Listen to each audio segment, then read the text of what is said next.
My name is Dan Skipbound, and this is the 52 must-see movies and why they matter. And with me this week is Russell Howell. Russell, how you doing this evening? I'm doing good, Dan. I appreciate you having me on. I'm glad we finally made time for this movie. This was a movie I felt like should be on the list, and I'm looking forward to talking about it. And that movie that he's talking about is he nominated it, and so that's why he's on here talking about it. I felt like he has enough love of this film to where we could really have a great conversation. That movie is City of God. It's a Miramax film. We won't get into all the particulars involving Miramax, but the actors that are in this film are Alice Braga, Leandre Firmino, Sal, George or Jorge. Let me think here. Douglas Silva, Alexandre Rodriguez. The directors are Fernando Meirelles and Katia Lund. You got anything to say about the cast and the directors? Just the director. He had come off of he had later on had such recognition with Blindness. It was the film with Julianne Moore and Mark Ruffalo. That was a really good film.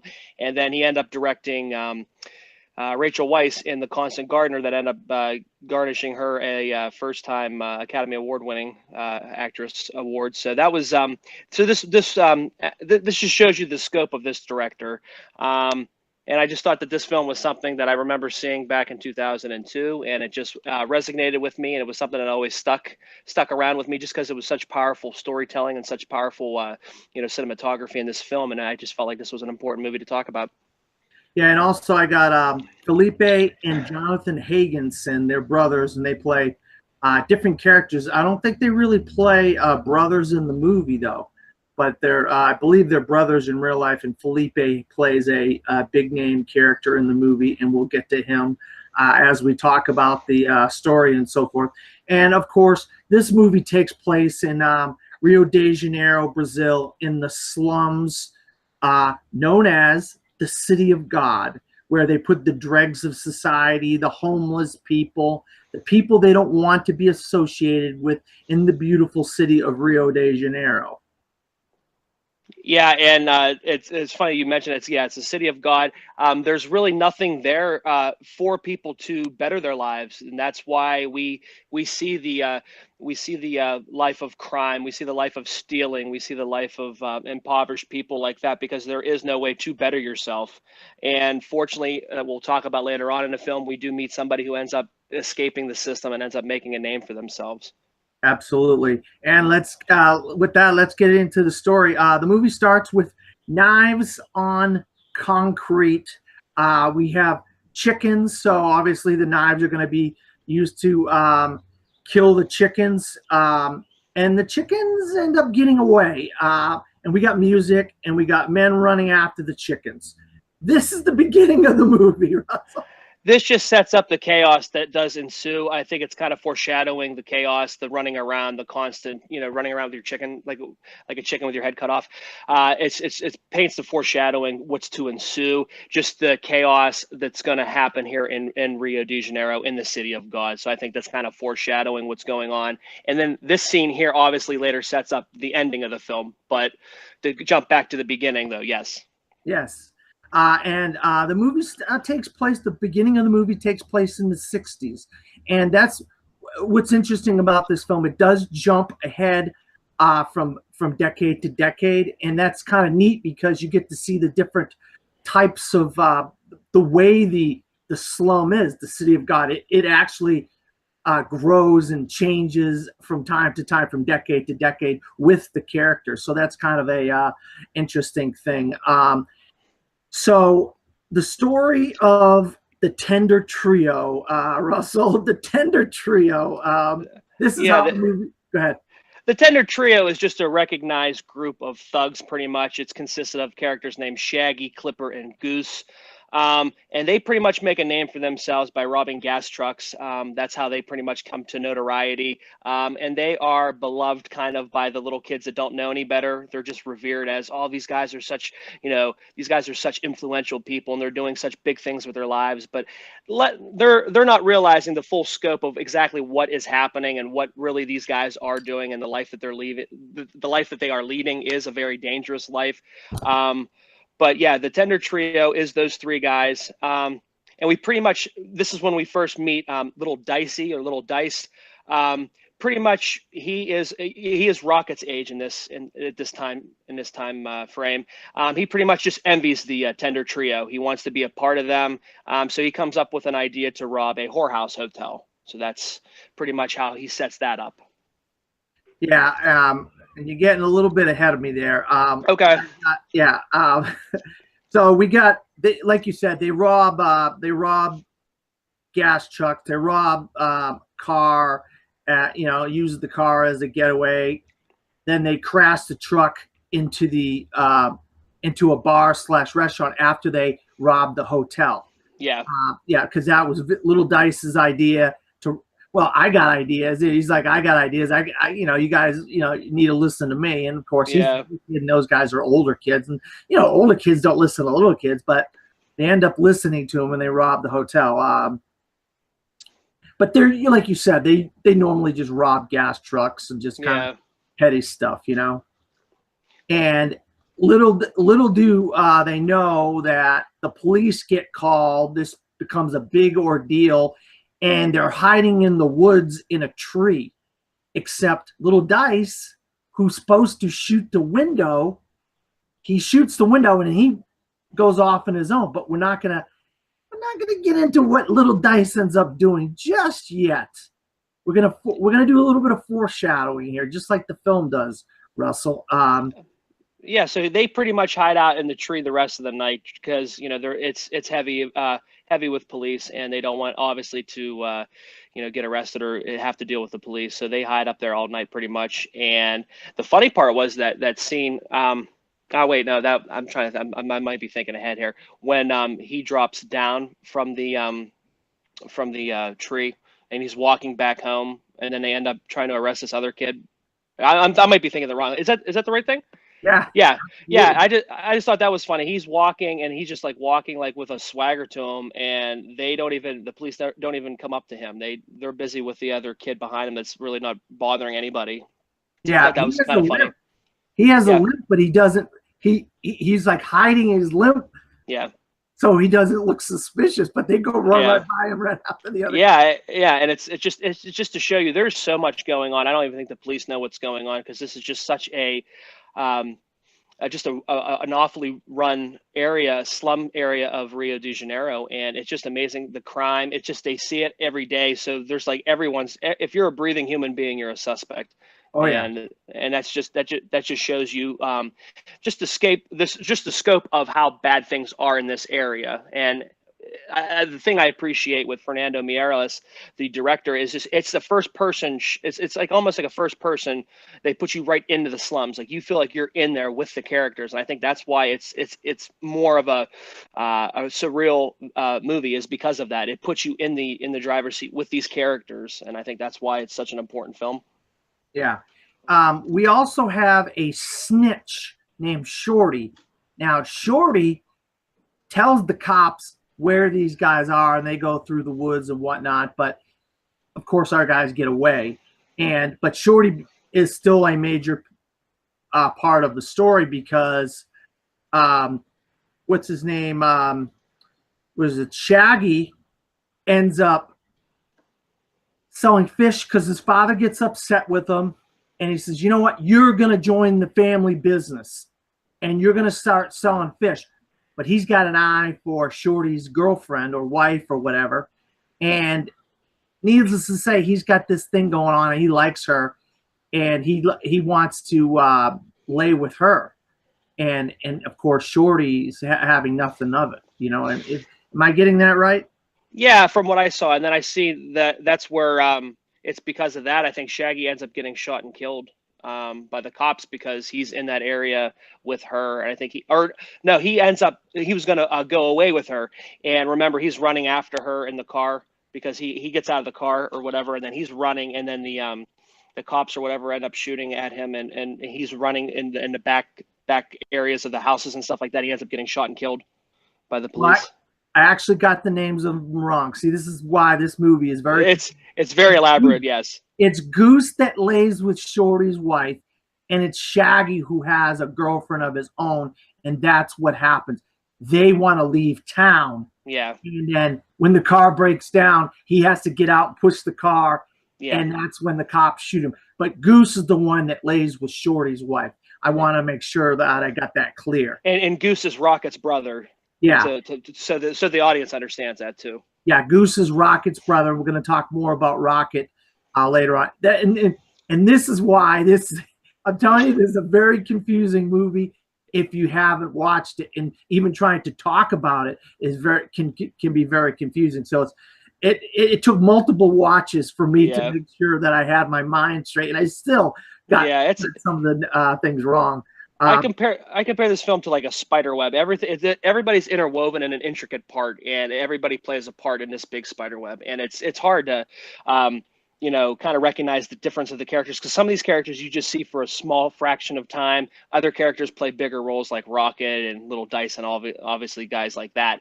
But when you see these little guys, like the Tender Trio isn't in it very, very, very much. So it's kind of hard to remember who does what in the film. Yeah, and we end up getting into the 70s, but before we get into the 70s, we're going to talk about Little Dice. Now, we remember that Little Dice was supposed to shoot the window as a lookout so the guys would know if the cops came while they're robbing a hotel. But what happens is all the guys come running out, they grab a car, they escape, and that's the car that goes into the restaurant. But what he ends up doing is he's got this violent side to him, and he goes in the hotel and shoots everybody, which is funny because I believe I can't think of the one guy, one of the Tender Trio guys, it might be the one that's with the girl. She's talking about all this bloodshed that was at the whorehouse or at the hotel or whatever, and he's like, well, what are you talking about? He's like, we didn't kill anybody. And that's when we figure out that these guys really weren't trying to, cause any, be malicious to anybody. They were really just trying to rob the money and be done and be out. And then this is where we first see that Little Dice obviously is more of a threat than we see, because of the fact that this is foreshadowing the type of person that he's going to become later on down the film. And so we end up getting, he's counting his money, and he's having a good old time because he's been robbing people all along while these guys are running for their lives and hiding in people's houses and laying low and having sex. He's been robbing and making money. And then when Goose gets caught by Shorty having sex with his wife, he runs through this looks like they were building the house, and they were like in the kind of construction area. He says, what are you doing? Where'd you get all this money? Give me this money. Slaps him in the face. And then because his brother and him was selling fish, he's like, hey, give me your shorts, and the cops come running after him. He's like, hey, that's his brother, let's question him. So they grab his brother because he gave him his shirt and he took his shorts, and he runs over there and says, hey, where'd you guys get all this money? Blah, blah, this is my money, and the whole 9 yards. Then when he starts running around, Little Dice goes, hey, you're gonna need this gun, aren't you? You're gonna to get away. All right. He turns around, comes back, boom, kills him right there on the spot. And then we know that Little Dice is someone that you do not want to mess with, and that gets us into the 70s. The perfect segue to the 70s. We see pretty much a recurring theme with Rocket. He wants to be a photographer. He has a thing for taking pictures with his camera. And this to him, I think, is going to be his escape. Eventually, he wants to do something with it. He knows that he has a strong passion for it. There's not going to be much to live for being on the streets, in the slums, either selling drugs or either stealing, gas or, stealing from people and stuff like that. He knows that the only way to make it honestly is going to be doing something else and doing something worthwhile. So that's where we see the photograph and the camera take such a it's an important thing moving forward that we end up seeing. He ends up he's on the beach. They're on the beach. This is the first time we get to see the beach in this area. and he's out there hanging out with his buddies, and he ends up meeting a girl. Her name is Angelica, and she's at the time she's dating a guy by the name of Tiago, but he's just having fun, taking pictures. Everybody likes him, and Tiago goes into the water, and Rocket goes, "Hey, let's get a smoke, and pulls in close, and then we know that basically they're kind of like they like each other. Angelica and Rocket like each other. And to play off that beach area, what a beautiful cinematography there. The beautiful shot that we see there of the beach and the perfect water and everything just so beautiful and well laid out. The cinematography is very beautiful in this film in certain areas, especially like that. Just to see the overall, what Rio can be. It's like almost heaven compared to the slums that are hell in the film. Yeah, it is a beautiful cinematography. And then like Tiago, as we see later on, it's funny that there's times in the film when he's taking pictures on the beach, and it's like he almost like tries to purposely like try to cut Tiago out of the picture. I'll step back a little bit, kind of like you're hogging up Angelica's areas, like spot in the picture. So you got to like back up a little bit. And then he snaps a picture, and you can't even see Tiago's like back in the shadows and stuff like that. I just thought that was kind of funny. Yeah, that was because he wanted to get the girls in bikinis. He didn't want to get Tiago. No, there, Tiago. But we also at the 70s we get a story of a guy by the name of Blackie, and Blackie is a drug dealer who works for Big Boy, and Big Boy is kind of like the big man around. But what happens is Big Boy gets killed by Carrot, and Carrot takes over Big Boy's territory. But the apartment that Big Boy was working out of, he didn't like it. He thought it was a kind of a cursed apartment somehow. Yeah. So he gives it to Blackie. He gives the apartment to Blackie. So Blackie's working out of that apartment on his own. He's got his area, and Carrot's got his area. Mm-hmm. And that's basically the story of the apartment. Yeah, they have like a quick connect the dots of how the apartment became from Blackie to end up getting into Carrot and stuff like that. So I mean, if whoever decides to watch the film or whatever, you guys will see that. We also find out little Dicey has obviously changed his name now to Little Zay, that we see too coming up here. And this is where in the 70s we obviously find out that little nugget of information about the whorehouse and the truth behind it. I think is where we find that out. That we find out that little Zay was the one behind all that chaos, I believe. Yeah, it was. But because we're still in the 60s, I wanted to make sure I got. Oh, okay, yeah, that's fine. That's why I said it. And you hit the nail on the head. He turns 18, and he gets a new name. He gets a whole new kind of outlook on. Well, he didn't really have a new outlook, but he kind of I'm a big shot now. I'm 18. He feels more entitled, yeah. And we just see a little excerpt that they say something about he has become the most respected hood member, and he's the most wanted robber in Rio. So we just see the growth of this character as a criminal. We see that this guy is really to be feared. He really is a menacing, ruthless character that does not have a heart, does not have compassion for anybody, who just wants to constantly kill and take and take and take, and then and drives from that notoriety that he gets from other people, saying, "Oh, he's so, feared and he's so, menacing and stuff like that." He has a big ego complex. Yeah, absolutely. And so with that, he ends up coming to the apartment and basically telling Blackie, why do you think this is your apartment? I run this area. Now, he shoots one of his lieutenants or hanger-oners or whatever, and then he says, "You can work for me now." And so Blackie's not all that happy, but he's just glad he's alive at that point, because little Z, I call him Little Z, you call him Little Zay, whatever, Little Zay. Zay, whatever, yeah. I mean, it's just some of these names are just to try to remember all of them is the hard part. So, and he says, "I'm selling coke." He made a point to make sure I'm selling coke. Yeah, he wants to move up in the scheme of things. He does. He's come a long way from robbing, you know, for gas trucks and stuff like that, and robbing hotels and brothels. So he wants to try to up his ante by obviously selling coke.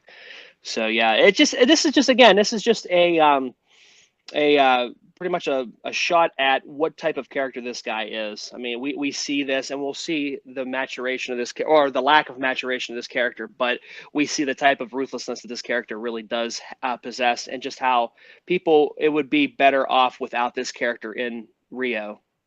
Yeah, absolutely. But one thing he is good at is business, because he enlists the help of the runts, the police. He's got a lot of lookouts. He's got a lot of people in the city of God that are kind of keeping an eye out from always reporting to him. So he does. That's the one thing he did do right, is that people in the area respect him, and there's no real crime except between rival gangs. But other than that, there's nothing going on until, you know, of course, we can't have that for very long, Russell. I mean, wouldn't be any good if nothing was going on, right? No, this movie would be an hour and a half, not 2 hours and 10 minutes. But yeah. We also get back introduced to Rocket again. He has pretty much kind of wiggled his way out of, you know, trying to get engulfed in that bad, you know, selling drugs and doing that stuff. He gets a job at a supermarket. And I believe this is still in the 70s, correct? Yeah, but he also steals Tiego's girlfriend, Angelica. Yes, because Tiago gets dumped by Angelica and goes with Rocket, yes. And then Tiago gets embroiled into doing more and more drugs. And we see the downward spiral that engulfs his life. From that point on, we see the downward spiral that this character is going to. Even coming up into the 80s, we see how lost that this character really is, and it's because of the drugs. And kind of he makes that point.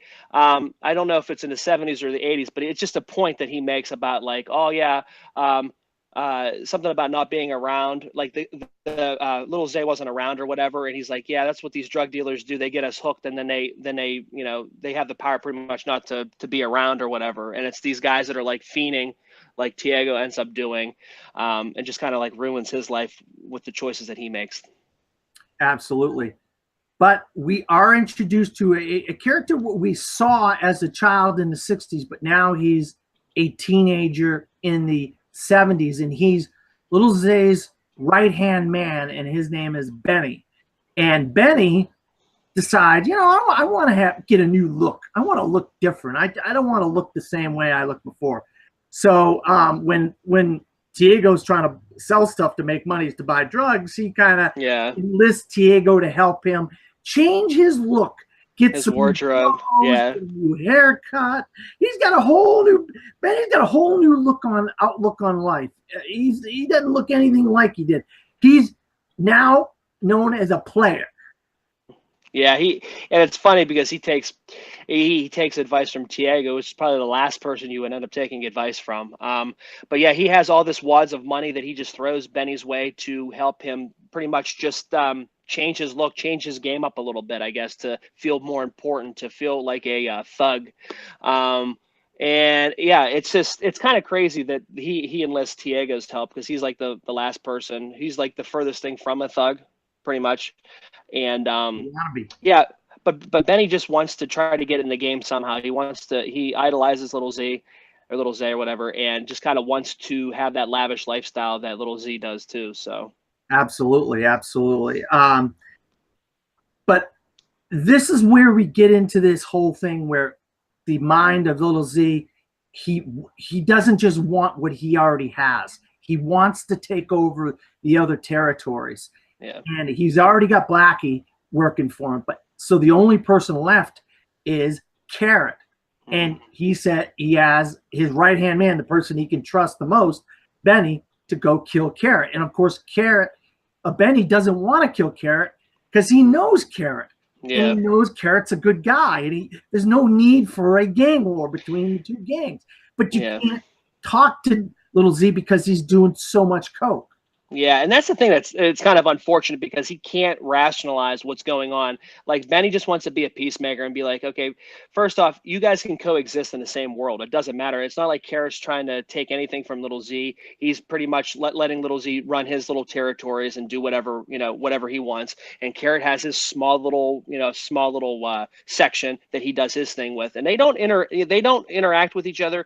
There's no problems. And that's what Benny's trying to tell him. Listen, like there's really no need to come off to the idea of killing Carrot. That's not going to solve anything. That's just going to make more and more killing and bloodshed out there in those streets in the city of God. And that's something that, it's just so unfortunate that we see this in the film time and time again. It's just like, I feel like, killing and selling drugs is the only way that I think these people understand that to get by, that's what they have to do. And there's a couple scenes that make mention about, oh, why aren't you why aren't you in school, or why aren't you doing this and that? They make little side remarks about that, and you really see how impoverished that area is, and just what these characters have to, if they can't do things with school and stuff like that, this is what they have to resort in, and it's kind of sad. But to come back home to your point with Little Z, you can't rationalize with somebody who's so far gone with drugs and just power trip in general. He just has that fiend to get more and more and more, and he doesn't care who he has to hurt or kill in order to get that. And that's then that'll end up obviously being the downfall later on in the film. Yeah, absolutely. And because of this new outlook on Benny, the clothes, the hair, he's throwing money around. He attracts, unfortunately for Rocket, his girl, Angelica.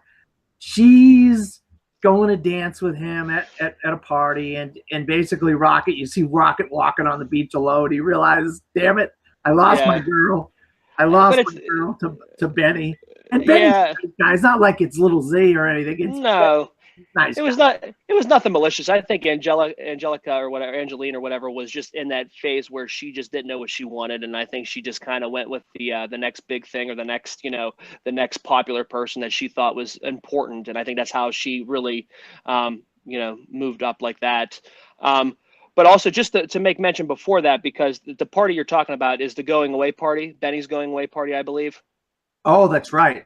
Okay, so just before that, I just want to set up Rocket has gotten a job at a supermarket. This is just to show you. This just sets up pretty much the reason behind me making this, is just the fact that he wants to get out of this area. He wants to get out of this slum, get out of the drugs, get out of the killing, get out of the everything, and make a better name for himself. But he gets a job at a supermarket, and the kids that he ends up giving a blunt to on the beach end up showing up or whatever there. He's like, oh, it's the guy from the beach, blah blah blah.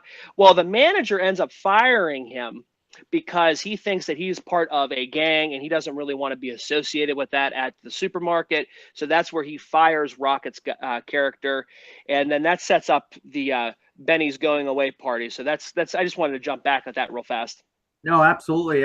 My notes are a little bit off on here, but so then we get introduced a little bit more to the runts. We see him in the grocery store, like you said. It causes the firing of Rocket, but what they're doing is they're kind of doing some things they're not supposed to be doing, like robbing people. Yeah, doing little deals here and there, and that's catching the eye of Little Z. And Little Z doesn't like people getting into his territory, cutting into his money, his cash flow. So he goes after the runts. Now the runts are the age of like Rocket and Little Z were back in the 60s. They're that age. They're like 8 or 10-year-olds, pretty much. Yeah. They're little kids. So this is kind of interesting that a 19, 18, 19-year-old guy, bigger kids, are going after these little kids, but they do. And because they're cutting into their territory. And he comes after the runts and ends up killing one of the runts. Yeah, because he makes the kid choose. Well, he shoots both of them in the foot. Little Z does, and then he makes who was that? Steak, that's right. He makes Steak. He's like, well, if you want, and you can see that he doesn't want to kill him. He looks at that one kid, and that kid's crying. He has tears coming out of his eyes, and he's like, he obviously can't kill that kid. He ends up shooting the one that's in the corner, like real quiet, because I think he feels less guilty about it. But after you kind of see that he knows, crap, why am I doing this? But it's the product of the times. It's pretty much, he knows that this may be his only way to better his life is to do this and try to look good in the eyes of little Z. So it's kind of unfortunate that he's put in that situation. But this just shows the ruthlessness of little Z. He has no problems shooting the little kids in the foot. And I think it's such a powerful scene too. No, you're absolutely right. And of course, my notes now are showing me that we're at a what's known in the movie as a sucker's life. Yeah. That's where you get the part where Rocket's working at the grocery store. Okay. He gets fired because of the runts. Okay. And he takes a bus ride, and he's kind of flirting with crime. And he sees a gentleman on the bus who's the ticket taker, and he's got money, and he seems like a nice guy. And his name is Knockout Ned. And Ned, yeah, Ned's a good guy. Yeah, he's a former, I believe, battalion, or he was in the armed forces or something like that. Very nice guy. And it was funny because we see Rocket hides the gun that he has in his pocket. And I believe he said that he was talking to his friend. It doesn't even work. I think he was just using it just to try to get money to scare him. And this is where we see how nice of a character Ned is. He goes, well, oh, you guys are from the city of God. I'll let one of you guys go in for free. And I think right then and there is where he had that change of heart. And he's like, wow, really, this guy's a really nice guy. I probably shouldn't be doing this. This guy's just trying to make an honest living. And I believe after they get off the bus or whatever, he has a sidebar with, who does he go on the bus with? It's Rocket and is it? I can't think of the name of the other kid. Yeah. I don't have the other kid's name in my notes. I'm trying to think here. They end up robbing a guy from Sao Paulo. Yeah, from South Paulo that we end up seeing that he ends up getting in the car with and taken somewhere, and yeah, they end up robbing this guy. But yeah, we kind of see the change of heart in Rocket's character. He doesn't want to do the same thing that his family did, or even little Z did. He kind of wants to go a different route, and this just shows you the innocence of this guy's character. And I think that's why they put that in there with Knockout Ned, because I think you think he's going to do it, and then he ends up having a change of heart. And I believe he also was going to there was a female, I think they were going to try to, wasn't there somebody else that they were going to rob or whatever, and Rocket justified that too, like, oh, she's a nice girl or something like that, she seems like a nice person. So you can tell that they don't want to do this. No, they don't want that life of crime. And that's basically seeing Knockout Ned, seeing some of the things, and they did rob the guy, even though they were smoking with the guy from Sao Paulo. They did rob the guy from Sao Paulo, but it wasn't like a big deal. Yeah. Sao Paulo. It's not like it's in Rio de Janeiro. It's not like it's in the city of God or another. It's okay. They justify it. He's from Sao Paulo. We can. Yeah. It's okay. And then we fast forward back to the farewell of Benny, because beforehand he's been in bed with Angelica, and this is a pretty intense scene. And he basically says, "I don't like what's going on," and he talks to Angelica, and he wants to leave. The two of them, basically, they just kind of want to get out of there. And I think, he's thinking, well, I did enough for Lil Z. We accomplished what we needed to accomplish. Yeah. It's too much for me. Yeah, he'll let me go without repercussion. And it's that moment of clarity that Benny's just like, you know what, I want something more than this. I want to be happy. It seems like him and Angelina have a good thing going.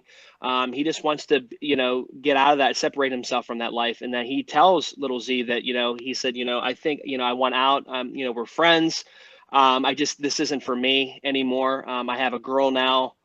And I just think that, I want more out of life. And, little Z doesn't really say much. You can kind of tell he's like mad and like he's like disappointed and mad about it, but he doesn't really do much about it.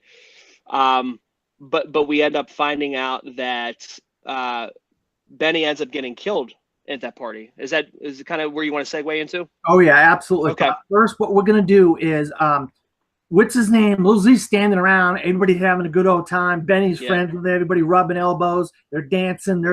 He sees a girl at a table, and he goes up to, hey, do you want to come dance with? Even though he doesn't know how to dance, he was like, I don't want to be the only one left around. Yeah. Like, no, I got a guy. I'm with a guy. Yeah, she has a boyfriend. And needless to say, we find out the guy that she's with is Knockout Ned. Yeah. And Lil Z ain't having it. Yeah. He goes over to Knockout Ned, says, strip naked. Yeah. And start freaking stripping naked in the middle of the floor. And Tiago goes to Benny and says, hey, I got this camera. You know, do you want to buy this camera? And he wants drugs. Yeah. For drugs. And then Benny's like, oh, okay. Because Angelica's like, hey, Rocket will like that camera. He's been wanting to take pictures in this. And so he says, okay, here, take the drugs. Then he calls over Rocket. Here, have this camera. While Knockout Ned's dancing naked in the middle of the dance floor because Lil Dice is jealous that his girl turned him down but was with him. Yeah. And so this ensues a huge brawl because somebody's hiding in the weeds. Somebody's hiding outside where you could see through the room, but you could see in. And they're trying to shoot Little Z. But they end up shooting somebody else instead, and you hit the nail on the head. Yeah, it's Benny's unfortunate demise. It's Benny's unfortunate demise, and he gets shot by who kind of has it out for Little Z for the way they were treated and whatnot, and that's Blackie. Blackie shoots Benny accidentally because he was trying to shoot Little Z, and so. Of course, Lil Z's he can't believe what just happened. Yeah. Because it's his best friend. You know, since they were little kids, they've been working together since they were little kids. And this is when we start really ramping up or amping up the pressure in this film. I mean, this when Blackie accidentally kills Benny, this gets people like Carrot involved even more because the mind of Little Z he thinks it's Carrot. He thinks Carrot was seeking revenge on him and accidentally killed Benny, but he doesn't know it was Blackie the whole time. Yeah, and again, it's just that power trip that Little Z's on that makes him so paranoid and makes him think that other people like Carrot wants all of what Little Z has, I guess. I think that kind of makes him paranoid. So that's why he retaliates, you know? Yeah. And it just, it's unfortunate though, because Benny seemed like, you know, a good character in the film. He was just trying to get out of that lifestyle. He wanted to better himself. And it's just unfortunate that, you know, they were trying to take out Little Z, but they hit Benny. So kind of wrong place at the wrong time. And he was the only real rational one amongst all of them. He's the only one that was keeping this powder keg from absolutely blowing up. And what happens once he's dead? It does blow up. Yeah.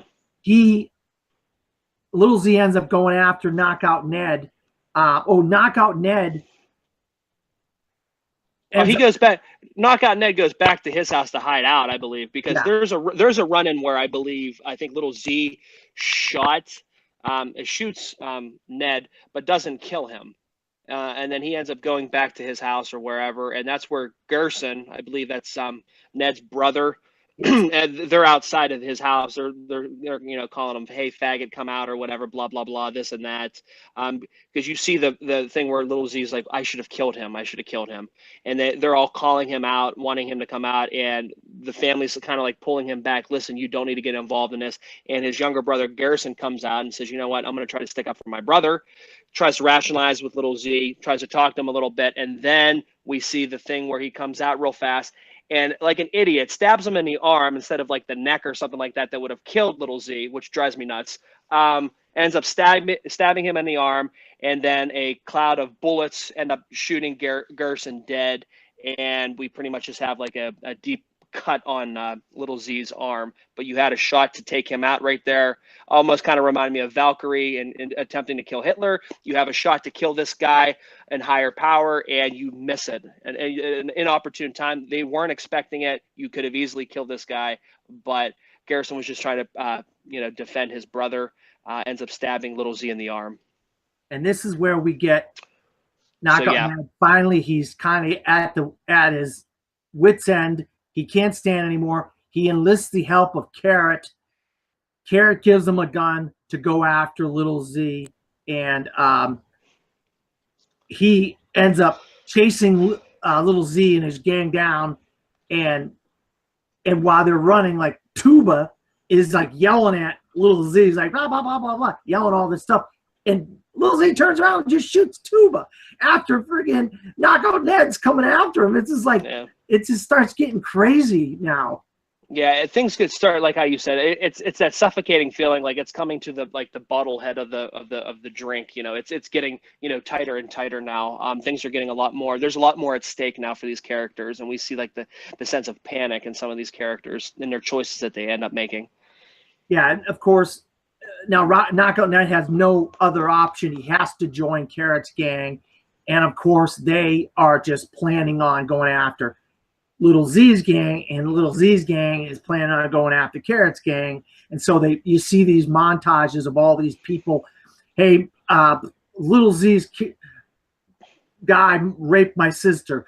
Carrot's guy mugged my father. Here, have a gun. Here, have a gun. Here, have a gun. And it's like you're throwing more fuel on the fire. It's pretty much, this just sets up another generation of thugs and criminals. This is what you're doing. You're just replenishing.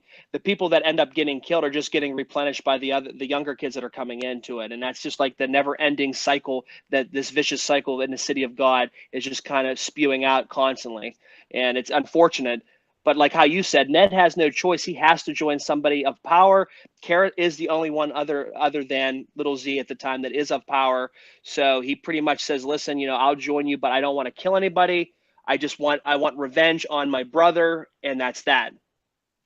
Yeah, absolutely. And while all this is going on, this is the revelation that we finally get with Rocket. He ends up going and joining the newspaper crew, the getting a job as an internship, I think it was. Or they said it was an internship, but it was like he was more of a reporter, I guess, at the time. Yeah, but he was delivering papers at the beginning. Yeah. He was delivering papers at the beginning, and this is his way to get involved in the newspaper industry. And this is going to all pay off later on in the film, because we know that he got the camera from Benny, and so he had the camera from Ben. Well, he had the camera, then somebody else ends up with the camera, and we're going to find out real quick here. So Knockout Ned gets shot and arrested by the cops, and then gets put on the news. Yep. This infuriates Little Z. I'm the boss. I'm the head honcho around here. Yeah. Why is he getting on the news? Why is he getting in the newspaper? One of those things where he just wants that notoriety. He wants to be recognized. He has such a power trip and such an ego. He's such like an egotistical character that we've been talking about, that he wants to be on the front page. He wants to do this. He wants to headline things, and this is what plays a role here coming forward here. Yeah, and that's when he asked Tiago to take his picture, but of course Tiago doesn't know how to take a picture. So they go enlist the help of Rocket, and Rocket takes the pictures. And he says to him, he says, here's some money. I want you to develop the pictures. He says, well, I got to take the film, I think, yeah. The film out of the camera. No, keep the film, keep the camera, come back with the pictures. I want to see the pictures. And so he goes to some people that he's working with at the newspaper, and he says, hey, can you develop these for me? And he says, oh, you're not a reporter. You can't, only reporters can have me develop. And then the reporter that they kind of were friends. He's like, just take it, just develop it. Yeah. Develop mine and then take his and develop his. And what ends up happening is the editor gets a hold of the pictures and prints them on the newspaper. And so the picture that he took of the crew of Little Z and whatnot, and then Little Z's loving this. He's loving it. Look, I'm on the paper. Blah, blah. It's smack on the front page of the paper, yeah. And it's funny because it's like Rocket thinks he's like screwed at this point. He's like trying to hide out. He's like, they're going to kill me, blah, blah, blah. I can't believe you stole these pictures without my permission, blah, blah, blah. And she's like, I didn't know whose they were. She's like, but here's money for them. You know, we're going to pay you. They're your pictures. We're not going to try to take them without compensating you. And this actually puts the light bulb on in Rocket's head that, wait a minute, I can make a living doing this and, you know, doing something that I love doing.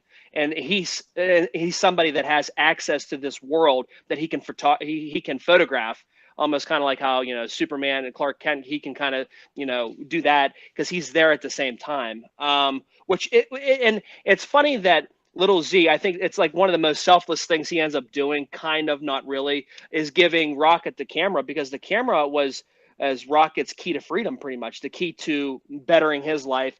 I know he had different intentions with it, but because he wanted the notoriety, obviously, of the pictures and stuff like that. But it was almost one of the most selfless things I think that little Z did, because in essence, that kind of helps Rocket get out of the city of God.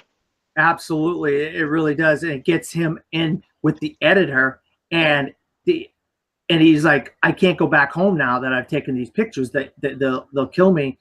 Because I was supposed to bring them back the pictures. Mm-hmm. And she's like, okay, come over to my house.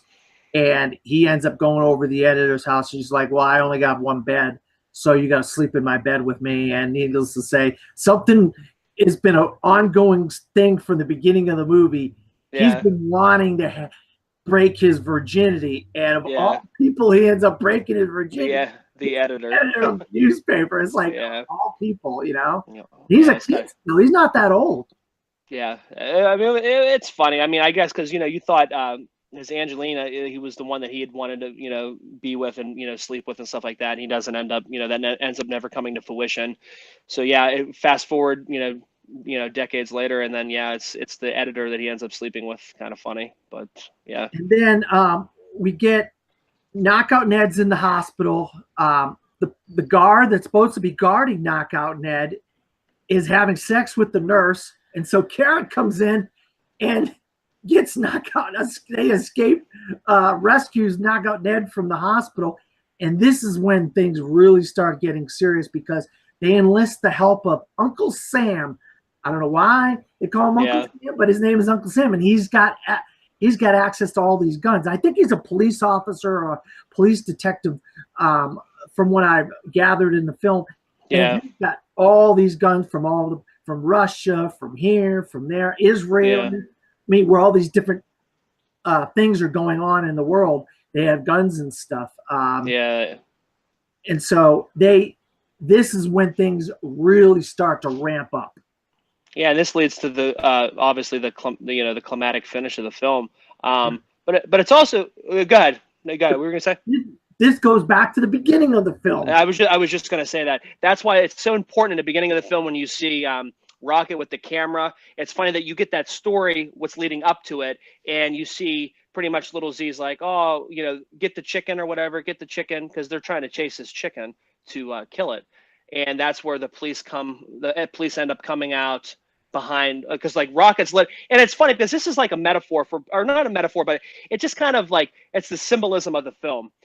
You have Rocket in the middle of pretty much good and evil, and it's pretty much the whole entire film. He's been balancing himself in between the good and evil. You have obviously the good. You have the police, that are trying to take down these criminals. You have Rocket in the middle, innocent, trying to get the chicken, try to stay alive with his camera, not bothering anybody. And then you have the gang. You have little Z and his entourage of thugs.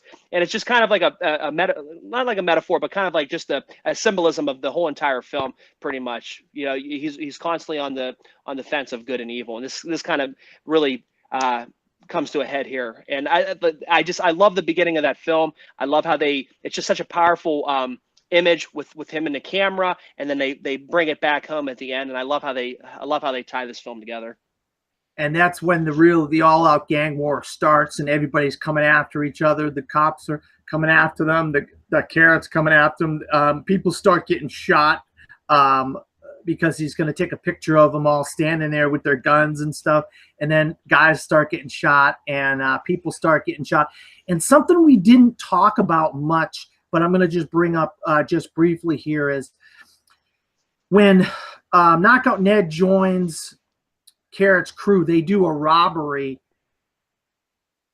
and a guy in a bank gets shot. A guy in a bank gets shot. Yeah. And it turns out that his son is there. I believe his name's Otto. Isn't it? Say that again. I believe his name's Otto. Otto. Yeah, Otto. Yeah, his son Otto, of course. But Knockout Ned, for some reason, doesn't remember Otto. And Otto joins Carrot's crew. And he still doesn't remember him. Yeah. And then he's like, kid, you know, why are you joining? You know, why are you getting involved? And the kid gets shot by the police, or one of either Little Z's crew or the police, one or the other. But then he's like, kid, why'd you join this? Why did you get involved in this? And he turns around, and when he turns around, Otto gets up and shoots him in the back. Because prior to that, I believe they asked Otto why he's joining the gang, and he said he wanted to get revenge on the person who killed his father, and that's the tie that together. I'm sorry. It was basically that's why Otto wanted to join the gang, is he wanted because he was there in that bank with his dad when Ned shot him, and so that's why he joined the gang, because he knew who Ned was, obviously. So that was his end to pretty much get Ned, and that's what happens. Yeah, Abby hit the nail on the head. He wanted to get Ned. We didn't know that at the time because we didn't even recognize the kid. The kid was like, you're watching the movie and you're not even paying attention enough until when they do the whole montage of, oh my God, how did we not even notice? But that's the thing why this movie is so beautifully edited. Again, that's why I chose this film. It's beautiful the way it's directed, the cinematography, but the editing in this film is top notch. I feel like this film's always like 2 or 3 steps ahead of you, and then just when you start to catch on, it's a recap now. So then you're like, oh, that's what happened. But it's so beautiful storytelling in this fashion, and that's why this film was such an important one for me to put on this list.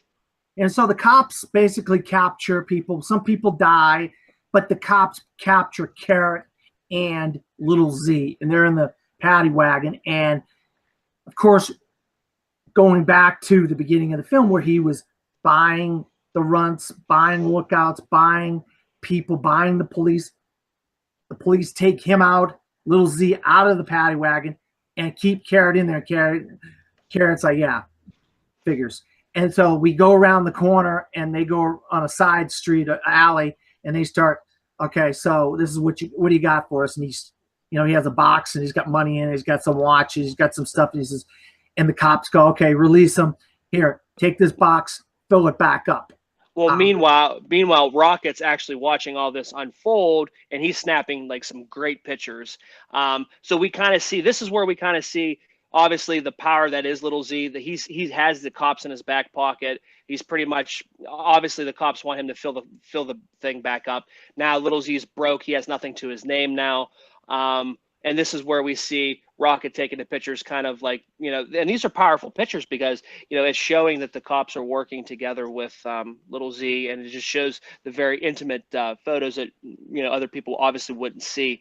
And that's why, that's such another powerful point in the film too, because we see that, and then we see that's right when the I believe the runts come in, and he says to them, "I'll do this, blah blah blah." He's like, who are you now? It's like pretty much you're like nobody, and they end up turning around, they end up firing, shooting them dead, and guess who's there shooting the camera the whole entire time? Rocket.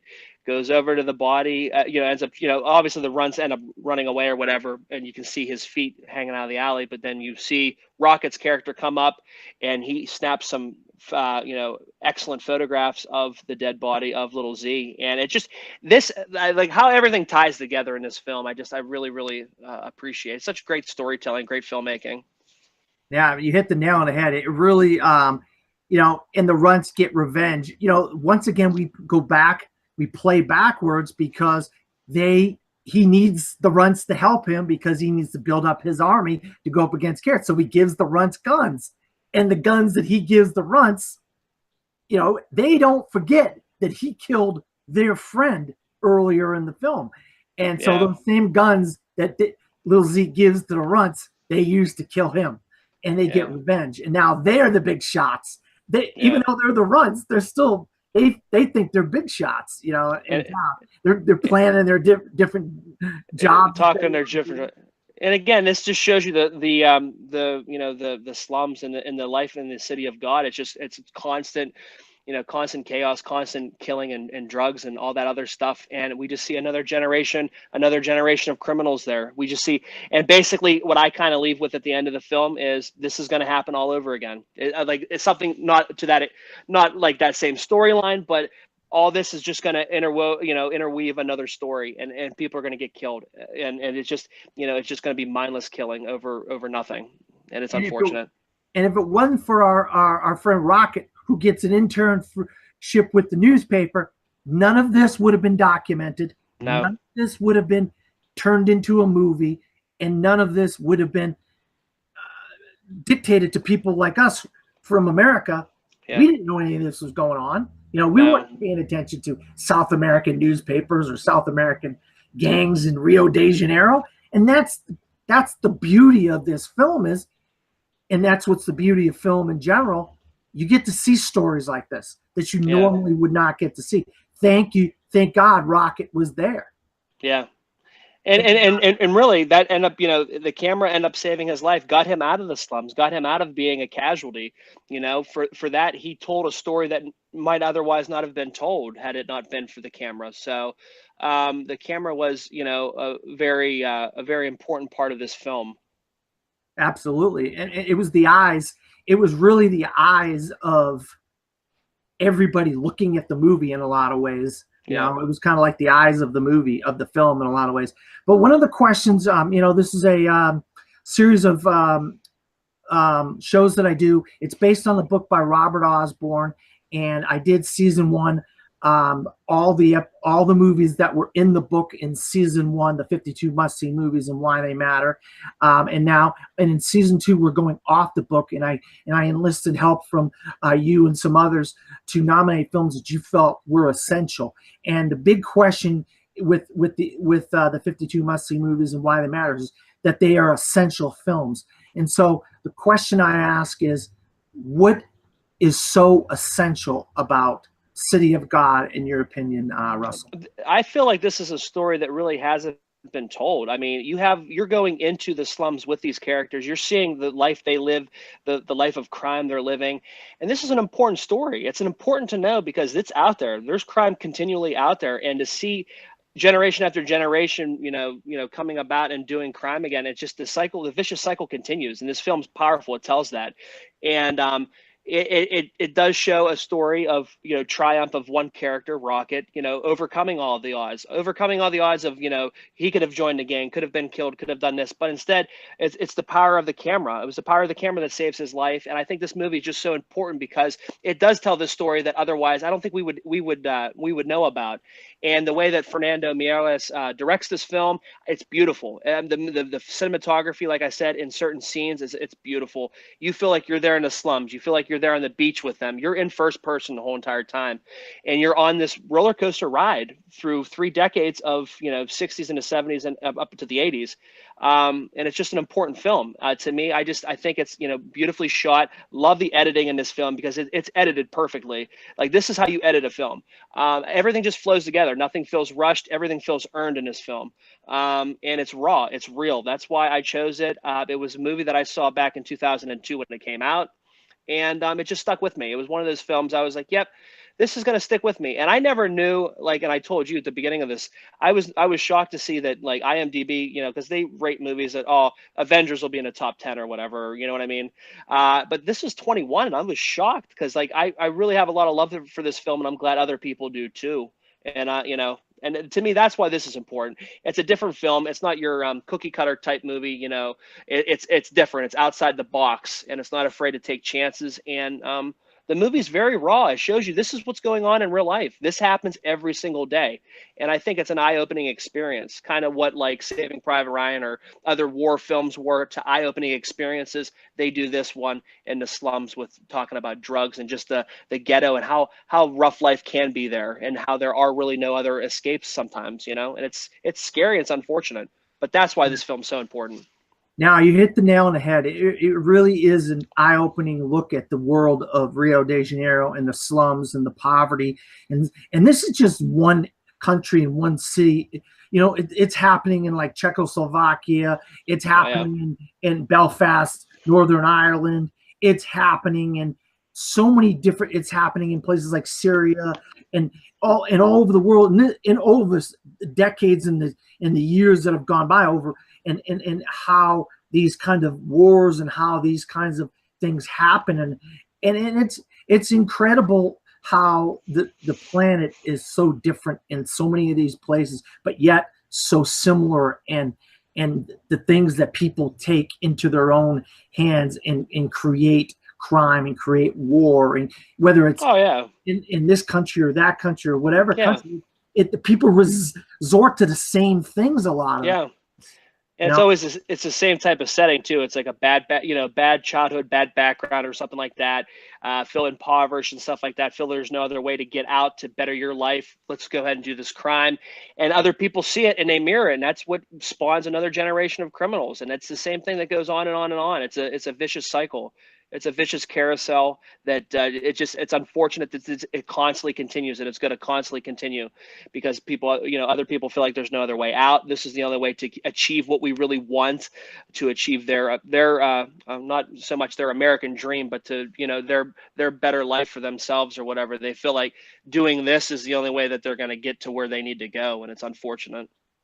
Absolutely. I was glad we had a chance to talk about this, and I was glad to watch this film. I'm glad you nominated it, Russell, because it was an eye-opening experience to me. And it's a movie I had been wanting to watch. I just hadn't had an opportunity until you nominated it, and I had actually had to watch it twice to really get the full brunt and the full gist of the story and everything that went into it. But I appreciate you really nominating it. Where can you be found? I'm on YouTube, Howell's Hollywood Reviews. I do movie reviews, trailer reactions, all that fun stuff. I'm also on iTunes now with a podcast with my buddy Chance Ellison. We have a podcast called Notorious by Chance. We do kind of trailer breakdowns. We talk about the new trailers that have come out, and we talk about a movie that we put up for a poll that people can vote on. We just shot the third episode yesterday where we talked about the awful film Elektra starring Jennifer Gardner. And pretty much can find me anywhere else, Instagram, Twitter, Stardust, Letterboxd, HH Wood Reviews. And I compete in movie trivia. Anything where movie trivia can be had. I love movies and I love everything about them. So I'm always looking forward to competing in movie trivia. And I just love talking movies. That's why I jumped on this opportunity to do the show with you. And, I'm glad you had me on. Yeah, thanks a lot. I appreciate it. You can find me at Dan Skip Allen on Facebook, Twitter, Instagram, and Pinterest. Also, you can find me at cinesportstalk.com, cinesportstalk.com. That's cinesportalk.com. And that's where I do written reviews of movies that I see. And so for Chance, Chance, you mentioned Chance, and you're good. I completely screwed that up. You're good. For Russell and myself, good night.